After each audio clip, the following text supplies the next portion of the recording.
শ্ৰীৰামৰ সৈতে বিভীষণৰ মিলন ও শ্ৰীৰামৰ দ্বাৰা বিভীষণৰ লংকা ৰাজ্য অভিষেক। বিভীষণে এনেকৈ শিৱক প্ৰণাম কৰি পিছত পাৰ্বতী আৰু ধনপতি কুবেৰক প্ৰণাম কৰি চাৰিজন মন্ত্ৰীক লগত লৈ আনন্দ মনেৰে শ্ৰীৰামৰ ওচৰলৈ প্ৰস্থান কৰিলে। আকাশী পথেৰে গৈ বিভীষণে সাগৰৰ কূলত থকা কপিসকলক দেখিলে।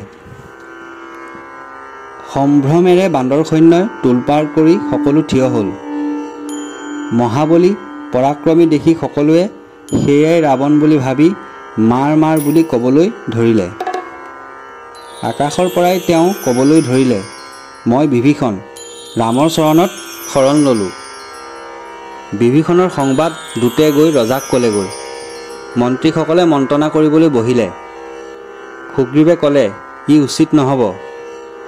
ছল কৰি আমাৰ লগত মিলি বিপৰীত কৰিব পাৰে। জাম্বুবানে ক'লে,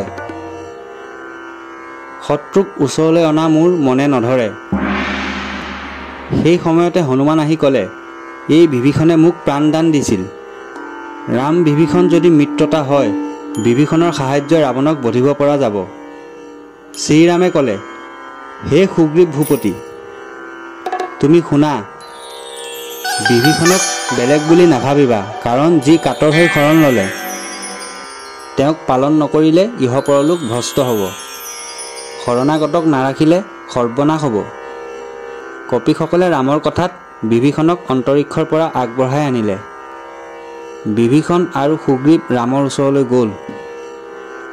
বিভীষণে শ্ৰীৰামৰ চৰণত অষ্টাংগে পৰিলে, হে প্ৰভু, মই ৰাৱণৰ ভায়েক, মোৰ নাম বিভীষণ, তোমাৰ চৰণত মই শৰণে পখিলোঁ। শ্ৰীৰামে ক'লে, ৰাৱণে তোমাক মন্ত্ৰণা দি পঠাইছে নেকি? তেতিয়া বিভীষণে ক'লে, তোমাৰ চৰণত মাত্ৰ শৰণ ল'ম। ইয়াৰ বাহিৰে অন্য ফালে যদি মোৰ মন যায়, তেতিয়াহ'লে মই কলিত ব্ৰাহ্মণ হ'ম, কলিত ৰজা হ'ম, সহস্ৰতনয় হ'ব। এই তিনিটা সত্য কৰিলোঁ। এই তিনিটা সত্য শুনি লক্ষ্মণে হাঁহি হাঁহি ৰামক ক'লে, হে দাদা, বহুদিনৰ মূৰত এনে অপূৰ্ব কথা শুনিলোঁ। মানুহে এটা পুত্ৰৰ কাৰণে আৰাধনা কৰে, কিন্তু বিভীষণে সহস্ৰ পুত্ৰৰ বৰ মাগিছে। ৰজা হ'বলৈ তপ কৰি মৰে, তেনে সত্য তোমাৰ ওচৰত কৰিছে। তেতিয়া ৰামে ক'লে, হে লক্ষ্মণ, বিভীষণে ডাঙৰ সত্য কৰিছে।